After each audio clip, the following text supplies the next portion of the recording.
નમસ્કાર ખેડૂત ભાઈઓ, હું વિશ્વાસ એગ્રો એજન્સી ધોળાભાઈ મારું નામ।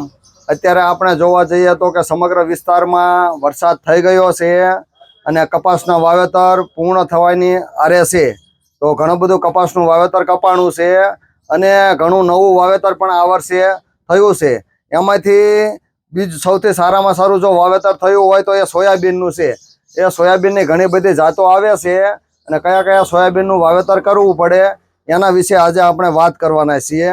તો સોયાબીન વિશે વાત કરીએ તો કે સોયાબીન જે રીતે કપાસ એ સફેદ સોનું ગણાય એવી જ રીતે સોયાબીન એ પીળું સોનું ગણાય। એટલે જો તમે પીળા સોનાનું વાવેતર કરો અને તમારે જો વધારાની આવક મેળવવી હોય અથવા તો કોઈ પણ કપાસ સિવાયનો જો કોઈ પાક સારો હોય જે વધારે ઓછા ખર્ચે વધારે ઉત્પાદન આપે એવો પાક હોય તો એ છે સોયાબીન। એટલે સોયાબીન એટલે પીળું સોનું એવું કહેવાય છે। તો સોયાબીનની બે જાત આવે છે, એક છે GS 335 જે જવાહર કૃષિ વિદ્યાલય જબલપુરે જેનું સંશોધન કર્યું હતું 1992માં।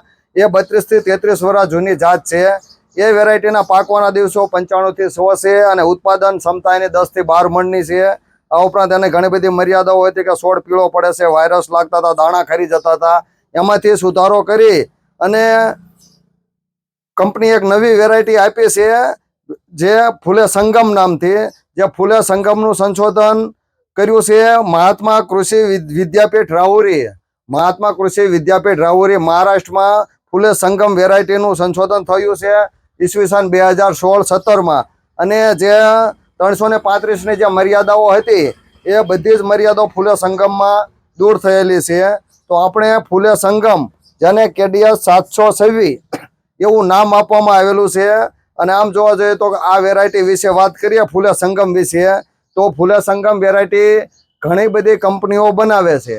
રેનો છે, અરીનો છે, મંગલમ છે, ગોલ્ડ કિંગ છે, અવની છે, જે બિયારણની સારામાં સારી કંપનીઓ છે એ ઘણી બધી કંપનીઓ ફૂલે સંગમનું બિયારણ બનાવે છે। એટલે કે આપણે સારી કંપનીનું ફૂલે સંગમનું બિયારણ પસંદ કરવું જોઈએ।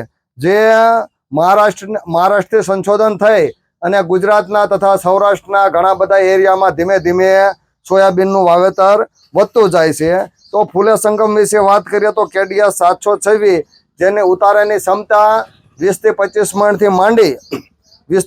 મણથી માંડી અને તમારે 40 થી 45 મણ સુધી ઉત્પાદન આપે છે। અને આનું મહાત્મા ફૂલે કૃષિ વિદ્યાપીઠે સંશોધન કરેલું હોવાથી એને ફૂલે સંગમ એવું નામ આપવામાં આવ્યું છે કે ફૂલે સંગમ KDS 726 અને સંશોધનનું વર્ષ 2016-17 છે। ઉત્પાદન ક્ષમતા પણ સારામાં સારી છે। આ ઉપરાંત આપણે વેરાયટીની ખાસિયતો વિશે વાત કરીએ તો ફૂલે સંગમ એ ઓછા ખર્ચે વધુ ઉત્પાદન આપે છે। દિવાળી પછી તમે બીજો પાક લઈ શકો છો। એટલે તમારે ઘઉં, ચણા, જીરું કોઈ પણ પાક કરવો હોય તો પણ તમે સોયાબીનનું વાવેતર કરી શકો છો। આ ઉપરાંત એક તેલીબિયા પાક હોવાના કારણે તેલની ટકાવારી પણ સારી છે અને પ્રોટીન પણ સારું છે। અને પાકવાના દિવસોમાં આપણે પાકવાના દિવસોની વાત કરીએ તો આ વેરાયટી થોડીક લેટ એટલે 105 થી 115 દિવસે પાકે છે।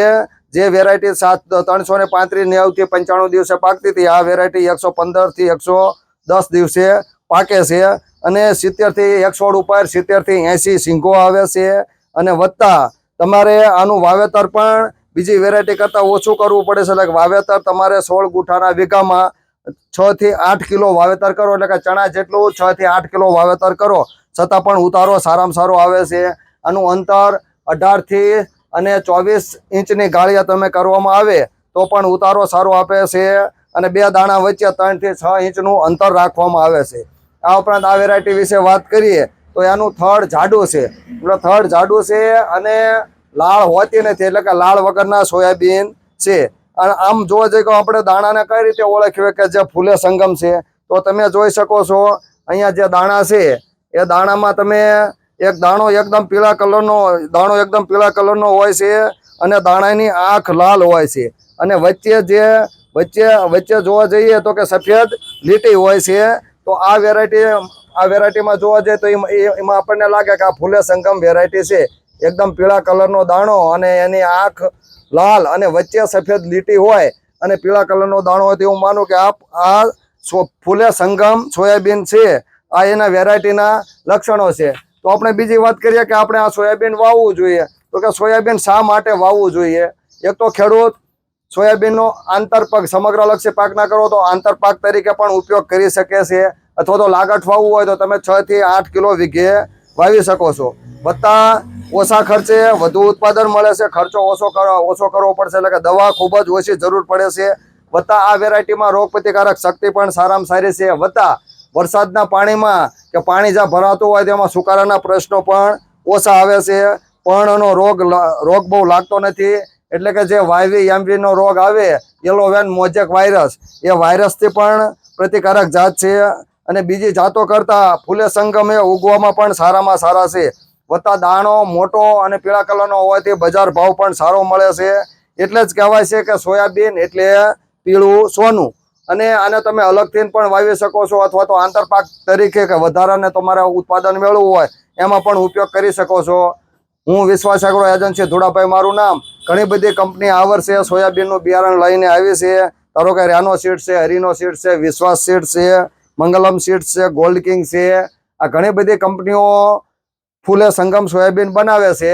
અને આ ફૂલે સંગમ તમે તમારા નજીકના વિસ્તારમાં કે તમારા નજીકના ડીલર પાસેથી તમને મળે એ ગમે તે ડીલર પાસેથી તમે ફૂલે સંગમ સોયાબીન ખરીદી કરી શકો છો. ટૂંકમાં એની ઓળખ તમારે જોઈ લેવાનું કે ફૂલે સંગમની ખાસિયત તો એકદમ મોટો દાણો અને પીળા કલરનો દાણો છે, અને લાલ આંખ હોય છે, અને વચ્ચે સફેદ લીટી હોય તો ઓરિજિનલ ફૂલે સંગમ સોયાબીન છે. અત્યારે અમારી પાસે અવેલેબલ અરીનો સીડ્સના સોયાબીન છે, જેનું તમે વાવેતર કરી શકો છો અને વધારે ઉત્પાદન મેળવી શકો છો.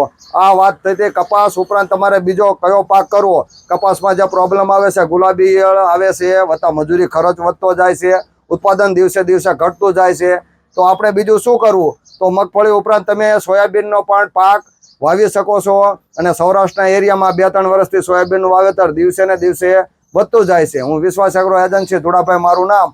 તમને જો આ વેરાયટી સાચી અને સારી લાગી હોય તો તમે બીજા ખેડૂત મિત્રોને મોકલજો. અને તમારે ભવિષ્યમાં કંઈ પણ માહિતીની જરૂર હોય તો તમે અમારો સંપર્ક કરી શકો છો, અથવા તો બિયારણની જરૂર હોય તો પણ તમે અમારો સંપર્ક કરી શકો છો. બસ આવજો. આભાર ખેડૂત મિત્રો.